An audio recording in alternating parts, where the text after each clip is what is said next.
자다가 소변 때문에 깨지 않는 것이 정상입니다. 나이가 60이 넘어가시면 남녀를 불문하고 야간뇨가 자주 생겨서 많이 힘들어 하십니다. 첫 번째는 방광이 쪼그러드는 겁니다. 이럴 때는 변기에 편하게 앉아서 소변을 시원하게 보십시오. 그런 다음에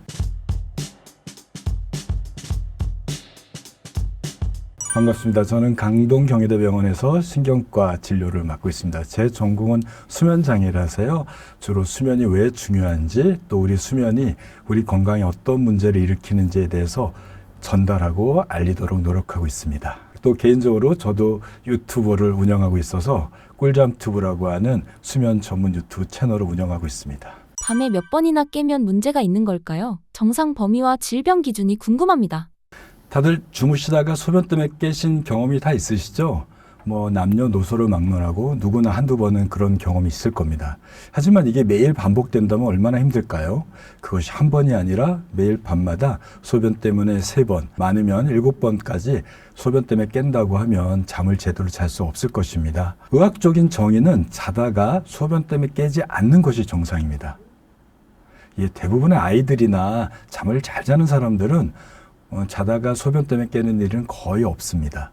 그런데 자다가 소변 때문에 깨는 것을 야간뇨, 영어로는 녹추리아라고 얘기를 합니다. 여기서 조금 구분할 게 있어요. 야뇨증이죠. 야뇨증은 자다가 소변 때문에 깨는 것이 아니라 이불에 소변을 지리는 걸 말합니다. 주로 어린 아이들한테 나타나는 거죠. 소변이 나오는 것을 모르고 자는 것을 얘기합니다. 야간뇨는 방광이 꽉 차서 소변 때문에 깨어나는 현상을 말하고요. 국제적으로 의학적으로는 야간뇨는 잠자다가 한 번 이상 깼을 때를 야간뇨로 정의합니다.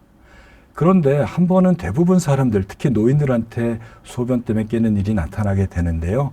치료의 기준은 2번 이상 깼을 때는 의학적으로 치료가 필요하다고 정의를 하고 있습니다. 그래서 가끔 일주일에 한두 번이나 한 달에 몇 번 정도 소변 때문에 한두 번 깬 것은 대개 물을 많이 마셨거나 술을 많이 마셨거나 또는 커피를 마셨을 때 흔히 나타나기도 하지만 이것은 치료의 대상이 되지 않고요. 거의 매일 밤마다 2번 이상 소변 때문에 깼을 때 이때는 병원에 오셔서 그 원인을 찾고 치료를 받아야 됩니다.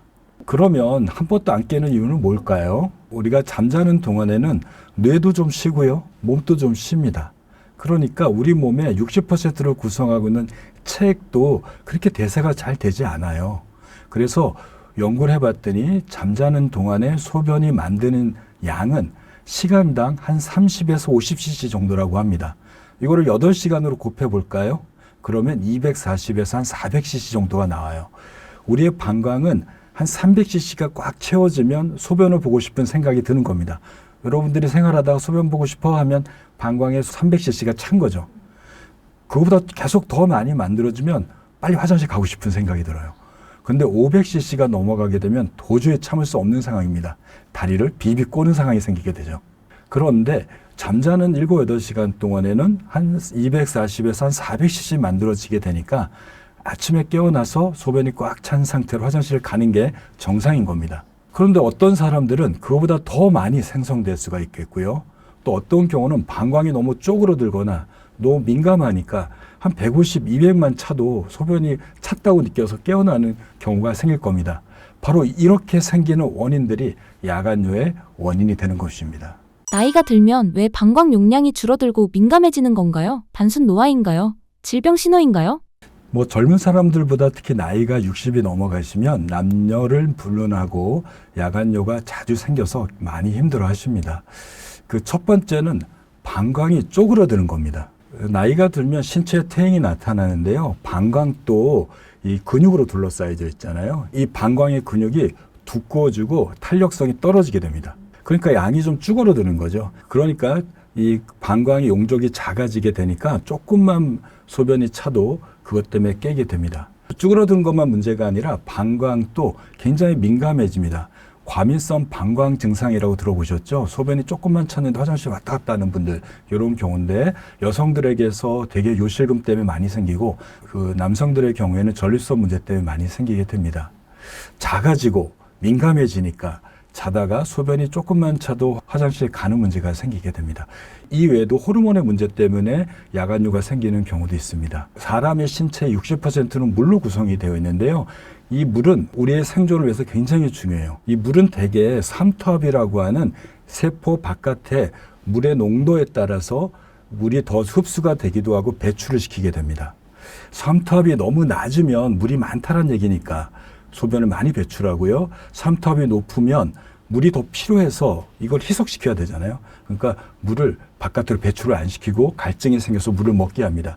이것을 조절하는 호르몬이 두 가지가 있습니다. 하나가 뇌의 뇌하수체, 영중앙 안에 있는 뇌하수체에서 분비되는 항이뇨 호르몬입니다. 영어로는 바소프레신이라고 하죠. 이 항이뇨 호르몬은 말 그대로 소변을 내보내는 것을 억제한다는 뜻이니까 이 항이뇨 호르몬이 나타나면 주로 언제냐면 그 삼투압이 높을 때예요.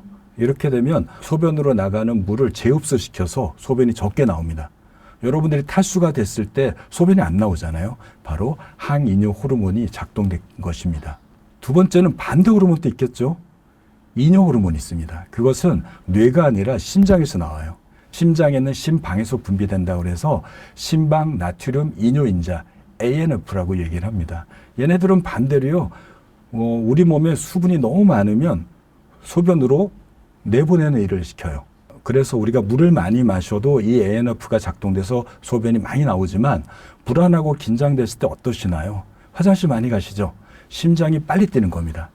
우리가 불안하니까 심장이 열심히 뛰니까 그것 때문에 피는 잘 순환될지 몰라도 동시에 ANF가 많이 분비가 되니 소변을 많이 내보내게 돼서 화장실 가서 조금밖에 안 보지만 또 가보고 싶은 생각이 들게 되는 겁니다.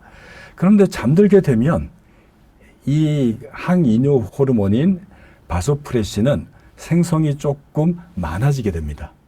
그리고 우리는 자게 되니까 심장은 느리게 뛰잖아요. ANF는 적게 돼요. 그러니까 항이뇨 호르몬은 많이 나오고 ANF는 적게 나오는 상황이 벌어지게 돼서 자는 동안에 7, 8시간 동안에 우리는 화장실 안 가는 게 정상입니다. 그런데 이 항이뇨 호르몬이 나이가 들면 밤에도 조금 적게 분비가 돼요. 그러니까 소변을 몸에 가두는 힘이 약해지게 되니까 소변이 더 많이 만들어지겠죠. 또 하나는 우리가 잠을 자꾸 깨게 되면 잘 때 이게 많이 나오는데 자꾸 깨니까 얘는 더 적게 나와요. 깰 때 심장은 빠르게 뛰잖아요. 그러니 ANF는 또 많이 나와요. 이게 시소가 이렇게 돼야 되는데 역전이 돼버리는 상황이 생기니 많이 나타나게 됩니다. 그래서 이게 나이가 들면 지금 말한 대로 방광의 문제 외에도 뇌의 문제가 즉 노화가 시작이 돼서 ANF가 자는 동안에도 적게 나오고 그것 때문에 자꾸 깨게 되니까 심방 나트륨 이뇨인자라고 하는 이뇨 호르몬 더 많이 나오게 돼서 나이 드신 분들한테 소변 때문에 깨는 것들이 어떻게 보면 매우 흔한 현상이 됩니다. 네. 야간에 자주 깨면 우리 몸에는 어떤 위험이 생기나요? 단순히 피곤한 것 이상의 문제가 있을까요? 예, 뭐 자주 깬다는 얘기는 우리가 잠을 들면 얕은 잠, 깊은 잠, 꿈잠으로 구성되는 수면 사이클이 4번에서 6번 반복돼야 되고요. 그중에 첫 번째, 두 번째 사이클, 즉 한 사이클이 90분이니까 첫 번째, 두 번째 사이클 동안에는 깊은 잠이 채워져요. 그리고 잠의 후반기에는 깊은 잠은 없어지고 꿈꾸는 잠이 나타나게 되는데 이 깊은 잠 동안에 육체적인 피로가 회복이 됩니다. 그리고 나서 잠의 후반기에는 우리가 기억력이 높아지게 되고 낮에 쓸데없는 기억들 다 지워버리고요. 중요한 기억은 장기 기억으로 넘기고 낮에 화나고 스트레스 받았던 일들 많잖아요. 그것들을 싹싹 지워버려요.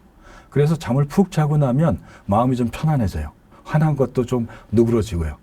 그런데 중간에 어떤 이유로 자주 깬다고 생각해 보세요. 우선 깊은 잠 들어갈까요? 잘 못 들어갑니다. 깊은 잠은 얕은 잠을 거쳐서 들어가야 되는데 얕은 잠일 때 깨버리게 되니까 깊은 잠 못 들어가요. 자고 나도 개운치가 않습니다. 두 번째는 꿈꾸는 잠도 자꾸 깨요. 꿈꾸는 잠은 사실 굉장히 얕은 잠이거든요. 그런데 그것도 더 자주 깨게 되니까 기억력이 떨어져요. 깜빡깜빡 하잖아요. 그리고 두 번째는 감정의 조절이 잘 안 됩니다. 우리가 꿈꾸는 잠을 통해서 낮에 있었던 감정을 좀 처리해 줘야 되거든요. 그래서 쓸데없는 거 지워버리고 나쁜 감정을 없애줘야 되는데 잠을 적게 자거나 중간에 자주 깨게 되면 짜증이 늘죠. 예민해지죠. 이것들이 아이들한테만 나타나는 건 아닙니다. 아이들을 잠을 적게 자면 자꾸 칭얼거리고 짜증을 부리잖아요. 어른들은 이렇게 행동을 하지는 않아요. 대신에 화를 내거나 욱해지거나 참을성이 없거나 자기 고집이 너무 강해지는 전두엽 기능장애가 생기게 됩니다. 전두엽이라는 건 머리 앞쪽의 뇌를 말하고요. 뇌 전체의 절반을 차지하는데 여기가 컨트롤 타워입니다. 이성적인 판단, 논리적인 사고, 정확한 결정, 그리고 종합적인 사고를 컨트롤하는 부위예요. 그런데 이 깊은 잠을 자는 동안에 이 기능이 활성화됩니다. 잠을 적게 자게 되면 뇌 전체가 영향을 받지만 이 전두엽이 가장 먼저 영향을 받기 때문에 올바른 판단을 잘 못해요. 고지식해지고요. 짜증이 많고요. 의심이 많아지고요. 남들한테 화를 잘 내는 사람이 생기게 됩니다. 어른들은 이렇게 바뀌게 돼요. 그러면 그게 돈이 걸린 사람들한테는 경제적인 손실로 이어질 거고 대인 관계가 깨질 수 있고요. 부부 관계가 깨질 수 있고요. 부모 자식 간의 관계도 말 한마디로 깨질 수 있습니다. 잠이 이런 겁니다. 그냥 단순히 피로를 회복시키는 과정이 아니라 우리의 몸을 정상화시키고 뇌를 원래 상태대로 원래 본 모습대로 리셋시켜줘야 되는데 잠을 못 자고 자꾸 깨게 되면 육체 회복도 안 되고 뇌도 리셋이 안 되니까 과부하된 상태로 계속 흥분된 상태로 우리가 하루를 살아가야 되는 것이 매일매일 반복되게 됩니다. 야간뇨가 심한 분들이 꼭 피해야 할 음식이나 생활 습관과 치료 방법으로는 어떤 것이 있나요? 우선 야간뇨가 있을 때 피해야 될 게 좀 있습니다. 음식이 가장 대표적이죠. 뭐 소변을 많이 보게 하는 음식들 여러분들 잘 아시죠? 커피, 카페인 마시면 카페인이 갖고 있는 항산화 효과도 있어서 우리 몸에 염증을 제거해주는 효과 있고 두 번째는 뇌의 각성을 높여서 뇌를 좀 맑게 해주는 효과가 있잖아요. 그 이외에도 이뇨작용이 있습니다. 커피를 많이 마시면 화장실 자주 가잖아요. 근데 커피를 마시면 보통 1시간 후에 제일 높은 농도가 유지가 돼요. 그 뒤로부터 간으로 대사가 돼서 뚝뚝뚝 떨어지는데 6시간 지나야지 절반이 됩니다. 하루가 지나야지 완전히 없어져요. 내가 저녁에 저녁 먹고 나서 커피 한 잔을 마셨다. 그러면 내가 잘 시간에 아직 반 이상이 남아있는 거잖아요. 그러니 소변 때문에 깰 수 있죠. 커피 이상으로 이뇨작용이 있는 것이 바로 술입니다. 예, 그건 다들 경험하셨잖아요. 저녁에 기분 좋게 술 한 잔 마셨지만 그 술이 민감하신 분들은 새벽에 소변 때문에 깰 수 있습니다. 이거 외에도 짠 음식들, 요즘에 뭐 마라탕이나 이런 것처럼 매운 음식들, 또 카레가 들어있는 자극적인 음식 또한 교감신경을 흥분시키고 소변을 많이 만들어낼 수 있고 또 갈증을 일으켜서 물을 더 찾게 할 수 있죠. 따라서 야간뇨 때문에 고생하시는 분들은 저녁에는 싱겁게, 짜지 않게, 맵지 않은 음식을 드시면 좋을 것 같습니다.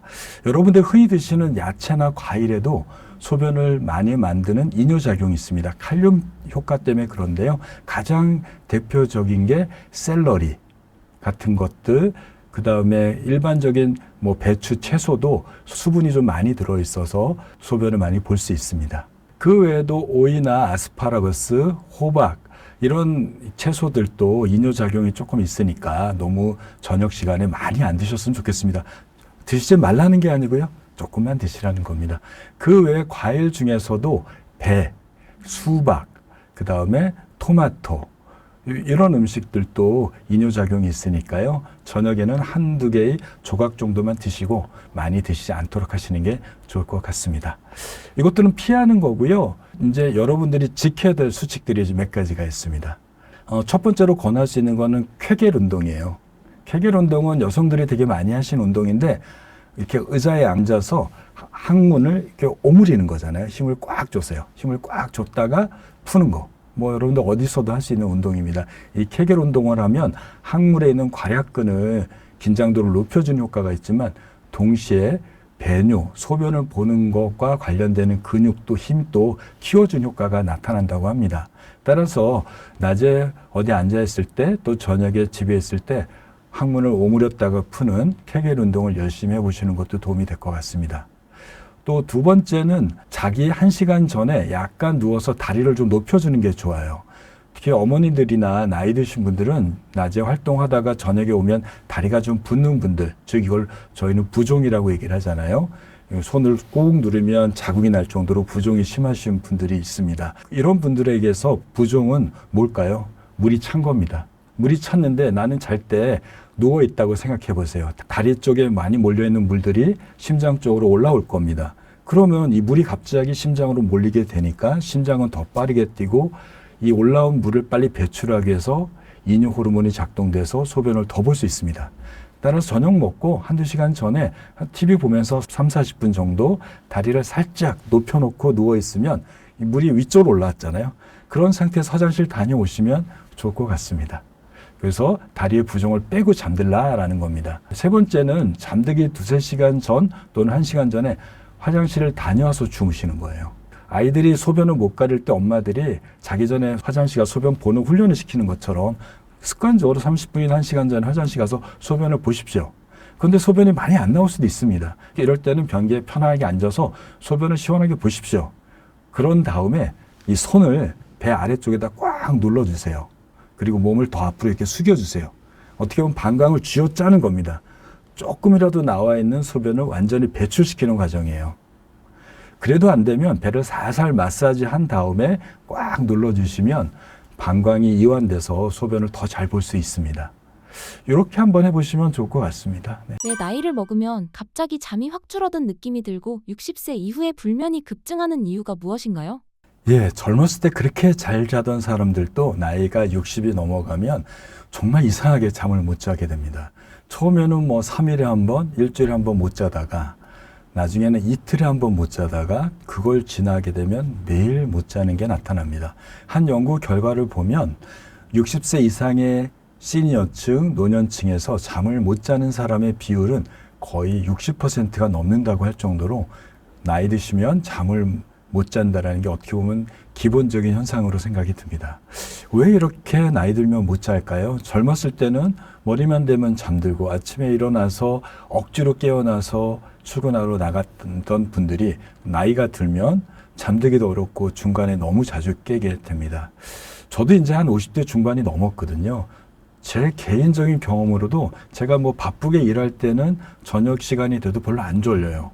그런데 연휴 때나 일찍 퇴근해서 집에 있을 때 아이들도 없고 저녁 먹고 나서 할 일이 없어져요. 이렇게 무료할 때가 되면 8시, 9시가 되면 TV 보다가 깜빡깜빡 졸음이 나타납니다. 마치 잠을 적게 잤을 때 낮에 깜빡깜빡 조는 것처럼. 길게 자는 것도 아닙니다. 깜빡 고개가 떨어져요. 머리가 몽롱하다가 깜빡. 내가 왜 이러지? 라고 생각하죠. 바로 여기에 답이 있습니다. 우리가 자고 깨는 일주기 리듬이라는 게 있습니다. 이것은 뇌의 정중앙에 있는 시상하부라고 하는 호르몬을 조절하는 뇌 부위에서 관장하는 생체 시계가 조절하게 돼요. 생체 시계는 좁쌀 있죠. 좁쌀보다 더 작은 모양입니다. 거기 안에는 2만 개의 신경세포 덩어리가 있고 머리 정중앙에 박혀 있거든요. 여기서 시계 유전자가 작동이 돼서 24시간 단위로 깨어있게 해주고 또 24시간 단위로 자게 하는 리듬을 만들어내요. 이거를 생체 리듬 또는 일주기 리듬이라고 얘기를 합니다. 2018년도에 노벨상을 받으신 분들이 바로 이 시계 유전자, 시계 단백질을 발견하신 분들입니다. 얘네들은 유전자로 결정이 됐어요. 그래서 일정 시간이 되면 시계 유전자가 시계 단백질을 막 만들어내요. 그러다가 처음엔 조금씩 만들어내다가 점차 많이 만들어요. 그러다 일정 시간이 되면 천천히 적게 만들다가 일정 시간이 되면 안 만들어요. 요 안 만들 때가 우리는 자는 거고 만들기 시작할 때가 깬 거고요. 잘 때 되면 적게 만들어지는 그래프가 그려지면 사인 커브가 그려지겠죠. 요게 바로 생체 시계가 하는 일입니다.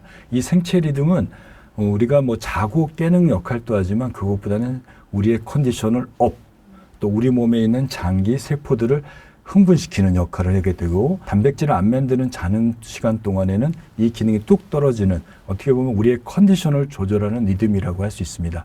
유전적으로 타고났어요. 그래서 나는 그렇게 만들다가 끝나는 거예요. 어떤 사람은 이게 많이 만드는 시간이 긴 사람들은 잠이 적죠. 또 어떤 사람은 반대로 잠이 많은 것도 이거에 의해서 결정이 됩니다. 그런데 나이가 들면 이 생체 시계가 노화가 시작이 됩니다. 엄마 뱃속에서 뇌가 만들어질 때 수정란에서 세포가 분열돼요. 그중에 내배엽, 중배엽, 외배엽이라고 하는데 가장 바깥에 있는 세포들이 몸으로 나가면 근육이 되고요. 뇌로 올라가면 뇌세포가 되는 거예요. 그런데 뇌로 올라가는 신경세포가 제일 먼저 만드는 게 변형계거든요. 이 변형계는 배고픔을 느끼고 공포를 느끼고 내가 위협을 느끼고 그리고 먹고 마시고 이런 것들을 관장해요. 식욕을 조절하고요. 생존을 위한 기본적인 기능입니다. 뇌가 만들어질 때 생존을 위한 뇌가 변형계가 제일 먼저 만들어져요. 그 다음에 이제 우리가 해마도 만들어지고 전두엽, 축두엽, 두정엽이라고 하는 심피줄도 만들어집니다. 이렇게 해서 뇌가 완성이 되거든요. 나이가 들면 제일 먼저 망가지거나 노화가 진행되는 부위는 어딜까요? 바로 시상하부라고 하는 생체시계가 들어있는 부위가 노화가 제일 먼저 시작이 됩니다. 이 시상하부에는 호르몬도 조절하거든요. 그러니까 여성들은 50대가 되면 폐경이라는 걸 겪게 되고요. 남성들은 무기력해지고 제2의 사춘기를 겪게 되잖아요. 성장 호르몬이 적게 나와서 그렇습니다. 그리고 다양한 남성 호르몬, 여성 호르몬들이 적게 나와서 노화라는 게 나타나게 되죠. 더불어서 생체 시계도 망가지게 되니까 자고 깨는 리듬이 불안정해져요. 그리고 자는 시간이 조금 앞으로 오게 됩니다. 그러니까 초저녁부터 졸리기 시작해요. 8시에 저는 안 잤지만 깜빡깜빡 졸았잖아요. 생체 리듬이 시작된 거예요. 8시에 시작됐으면 저는 몇 시에 깰까요? 새벽 2시나 3시. 7시간 지나면 그 정도 깨는 겁니다. 그러니까 나이 드신 분들이 초저녁에 깜빡 졸고 한 10시나 11시에 실제 잤는데 먼저 자기 시작했으니까, 리듬이 시작했으니까 나는 10시에 자도 새벽 2, 3시에 깨는 게 당연한 거죠. 첫 번째는 이래서 생체시계의 노화가 빨라져서 내가 원하는 시간에 작동하지 않는다는 게 문제가 되는 겁니다. 두 번째는 이 생체시계를 조절하는 건 이 강한 빛이에요. 빛 중에서도 블루라이트입니다. 자외선, 적외선 전혀 아니고요. 우리가 눈으로 볼 수 있는 빨주노초 파남보 중에 이 파란 색깔 계열의 블루라이트가 눈으로 전달돼야 돼요. 피부로 전달된 건 아무 의미 없습니다. 눈으로 전달되면 망막의 멜라놉신이라고 하는 단백질이 이 블루라이트를 만나면 흥분이 돼요. 이 흥분된 신호는 망막, 뇌하수체, 신경회로를 통해서 생체 시계를 자극합니다. 빛이 들어와서 멜라놉신을 자극하고 멜라놉신이 생체 시계를 자극하는 연쇄적인 반응을 통해서 우리는 생체 리듬이 활성화되는 거죠. 그래서 우리가 낮에 열심히 빛을 쬐고 밝은 곳에 있으면 생체 리듬은 지구의 시간으로 연동이 되는 거죠. 그래서 24시간의 리듬을 만들어내게 됩니다. 그래서 밝은 데 있으면 우리는 그냥 생체 리듬이 아주 좋아져요. 여러분들이 해외여행 갔을 때 낮에 밝은 빛을 쬐려고 노력하는 이유가 그 나라의 시계에 맞춰서 내 리듬을 바꾸는 과정입니다. 그런데 나이가 들면 젊은 사람하고 똑같이 빛을 쬐도요, 절반밖에 또는 70%밖에 전달이 안 됩니다. 왜냐하면 백내장 잘 생기죠? 녹내장 생겼죠? 망막에 손상이 있어요. 그러니 같은 빛을 쬐더라도 생체 시계를 자극하는 블루라이트가 뇌로 적게 전달되니까 생체 리듬이 약할 수밖에 없어요. 이 생체 리듬이 이렇게 두 가지 이유로 망가진 것 외에도 멜라토닌을 분비하는 송가체의 노화도 진행이 돼서 밤에 멜라토닌이 적게 분비가 됩니다. 멜라토닌은 10대 후반이 가장 많이 만들어내거든요. 그래서 중고등학교 아이들이 정말 잘 잡니다. 그냥 서서도 자고요. 뭐 행군하다가도 잡니다. 정말 잘 자죠. 시끄러워도 깽가리 쳐도 잡니다. 그런데 이때부터 잘 시간이 되면 그때 이 나이들은 멜라토닌이 잘 때 너무 잘 나오는 거죠. 그런데 10대를 지나면서부터 조금씩 줄더니 55세가 되면 10대에 비해서 50%밖에 분비가 안 되고요. 70세가 되면 30%밖에 분비가 안 됩니다. 멜라토닌은 잠자기 2-3시간 정도 분비가 시작돼서 잘 시간에 확 높아졌다가 내가 자는 시간에 쭉 유지가 해서 깨지 않도록 만들고 깰 때 딱 떨어지는 거거든요. 그런데 이게 올라가지도 않고 찌끔찌끔 올라갔다가 계속 낮은 용량으로 낮은 농도로 유지가 되니 중간에 너무 자주 깨게 됐죠. 마지막 하나가 더 있는데요. 바로 아데노신은 수용체가 적어진다는 겁니다. 우리가 자고 깨는 거는 생체 리듬 외에도 피곤한 게 작동이 돼요. 우리가 뭐 생체 리듬이 엉망이 되더라도 너무너무 피곤할 때 잘 수 있잖아요. 그것은 운동을 하면서 또는 일을 하면서 생겨지는 아데노신이라는 물질 때문에 그렇습니다.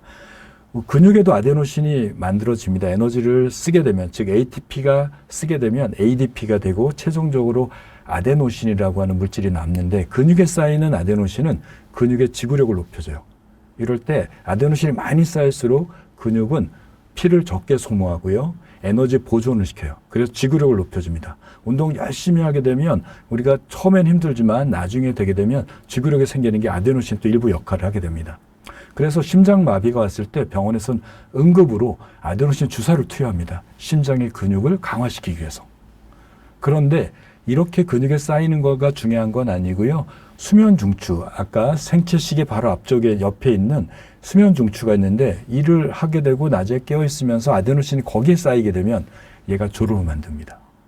얘가 많이 쌓일수록 너무너무 졸려요. 예를 들면 아데노신은 수용체라는 게 붙어야지 작동하는 거니까 자리가 100자리가 있다고 치자고요. 자고 났더니 하나씩 쌓여서 50개 쌓이고 그러면 이제 나른해져요. 한 70개 쌓이면 너무너무 졸려요. 100개 다 채워버리면 견딜 수가 없게 됩니다. 그런데 이제 이 아데노신과 분자량이 비슷한 게 카페인입니다. 카페인이 들어오면 아데노신 대신 앉아버려요. 그러니까 실제로 운동하고 에너지를 써서 생긴 아데노신은 자리가 없으니까 줄 서고 기다리는 거예요. 그런데 얘네들은 시간이 지나면 빠져나가게 되니까 그때 확 들어가는 거죠. 그래서 커피 효과가 한 서너 시간밖에 안 가는 이유가 이런 겁니다. 그런데 나이가 들게 되면 노화가 진행되는데 이 아데노신 수용체가 줄어들어요. 100개의 자리가 70개가 되고요. 50개밖에 안 됩니다. 이러면 아데노신은 뭐 200개, 300개가 쌓였다고 쳐서 채웠는데 50개밖에 못 채우잖아요. 그러니까 이 사람은 반밖에 안 졸린 거죠. 그래서 나이가 드신 분들은 잠 못 잔다고 하루에 뭐 2만 보를 걷기도 하고요. 10시간 등산을 갔다 오는데 중간에 깬대요. 그래도 못 잔다고 하는 이유가 바로 이 이유입니다. 본인은 젊었을 때 너무너무 힘들 때는 길게 잤거든요. 바로 잠의 힘, 피곤한 힘으로 잤는데 나이가 들면 이 효율이 떨어지는 거죠. 이 수용체가 적어지니까 아무리 운동해도 피곤함이 적게 느껴지는 겁니다. 몸만 피곤해요. 근육만 아프고요. 어떻게 보면 핸드폰에 100% 충전된 핸드폰이 아니라 50%밖에 충전 안 된 핸드폰을 갖고 있는 거죠. 50%밖에 충전 안 되는 핸드폰을 10시간, 20시간 충전한다고 해서 100%가 채워지지 않습니다. 따라서 나이가 들었을 때 잠을 못 잘 때는 운동은 한 5, 6천 보 정도만 걸으셔도 충분합니다. 그래서 이러한 4가지 문제로 인해서 나이가 드시면 누구나 잠을 못 잡니다. 하지만 나이가 들어 잘 자는 분들이 있어요. 이런 분들은 이 뇌의 문제가 안 생길까요? 아닙니다. 이런 분들 다 생깁니다. 대신에 이런 분들은 뇌가 알아서 자는 시간에 맞춰서 자고 깬 시간에 깨워주고 이런 노력을 뇌가 알아서 했는데 나이가 들어서 뇌는 못하잖아요. 스스로 하고 있는 거예요. 이런 분들 잘 특성을 보시게 되면 저녁에 내가 자기 서너 시간까지 열심히 활동합니다. 어머니들은 주방에서 일을 하시고요. 아버님들은 운동하러 나갔다 오시고요. 또 아침에 일어나는 시간 딱 정해놓고 일어나서 뭐 운동 나가시거나 자기 할 일을 시작하세요. 낮에 적당하게 활동하십니다. 커피 적게 마시고요. 낮잠 적게 주무시고요. 주말에도 이렇게 지내세요. 그리고 자기 전에 핸드폰 안 보십니다. 이런 분들은 뇌가 잘 못하는 거를 스스로 시간에 맞춰서 스케줄대로 운영하게 되니까 잠을 잘 자는 겁니다. 그래서 나이가 들어서 잠을 못 자는 건 어쩔 수 없지만 본인들의 노력의 여하에 따라서 그 여파를 요만큼 만드느냐 이렇게 만드냐가 달라질 수 있습니다. 여러분들도 노력하시면 해결할 수 있습니다. 나이가 들면 복용하는 약이 많아지는데 그중 잠을 방해하는 약은 어떤 것들이 있나요? 우리나라에서 60세 이상의 시니어들이 평균적으로 4.5개의 약을 드신다고 합니다. 이런 약을 드심으로써 본인이 갖고 있는 질병을 치료할 목적으로 드실 것 같습니다. 하지만 약들은 내가 원하는 작용만 하진 않잖아요. 소위 말하는 부작용이라고 해서 의도하지 않은 작용을 하게 됨으로써 신체에 문제를 일으킨다고 합니다. 그 중에서도 잠을 오게 하는 약도 있고요. 잠을 방해하는 약도 있습니다. 잠을 방해하는, 즉 불면증을 일으키는 약물 중에 가장 대표적인 것은 스테로이드입니다. 그리고 염증 치료라든지 통증 조절, 면역 치료를 위해서 스테로이드가 여러 과에서 사용되는데 이 스테로이드는 우리 몸을 흥분시키는 코티졸이라고 하는 교감신경이 흥분됐을 때 분비되는 호르몬하고 거의 유사합니다. 코티졸은 몸을 흥분시키는 거잖아요. 위험한 걸 봤을 때, 불안할 때 이 코티졸이 작용해서 뇌를 흥분시키고 몸의 긴장도를 높이고 심장을 두근두근 거리는 교감신경 반응이 나타나게 됩니다. 근데 그걸 약으로 먹었잖아요. 나는 흥분되지도 않고 스트레스도 없는데 약을 먹게 되니까 약은 우리 몸을 흥분시켜요. 또 뇌도 자극시키게 되니까 스테로이드를 드시게 되면 불면증이 생길 수 있습니다. 혹시 스테로이드를 드신다면 오전에 드시는 걸 추천합니다. 그리고 두 번째로 불면증을 일으키는 대표적인 약물로는 베타 차단제를 들 수 있습니다. 베타 차단제라고 하면은 우리가 심장을 느리게 뛰게 하고 맥을 느리게 뛰게 함으로써 혈압을 떨어뜨리는 약물들을 말합니다. 대표적인 게 테놀민, 인데롤을 들 수 있는데요. 이런 약물들은 혈압약으로도 사용되기도 하지만 불안할 때 진정작용 목적으로 쓰기도 하고요. 제가 진료하는 신경과에서는 손떨림을 억제하는 목적으로 사용되기도 합니다. 정신과에서는 우울증 치료 목적으로 사용하기도 합니다. 이 약이 심장을 느리게 뛰게 함으로써 불안을 좀 억제하는 효과가 있어서 그렇습니다. 그런데 이 베타 차단제는 멜라토닌 생성을 좀 억제하는 효과가 있다고 합니다. 멜라토닌이 적게 나오니까 중간에 깰 수가 있겠죠. 그 외에도 우울증 약물 중에서도 일부 약물이 수면을 방해합니다. 대표적인 게 프로작이라고 하는 SSRI 선택적 세로토닌 제흡수 차단제가 불면증을 유발할 수 있습니다. 물론 우울증 약물 중에 트라조돈이라든지 멀타자핀과 같은 약물은 졸음을 유도하기도 하지만 일부 약제들은 각성을 일으켜서 불면증을 유발할 수 있습니다. 우리가 콧물약으로 사용되는 슈도에페드린이라고 하는 이비인후과 처방 약물들도 각성을 일으킬 수 있으니까 주의가 필요합니다.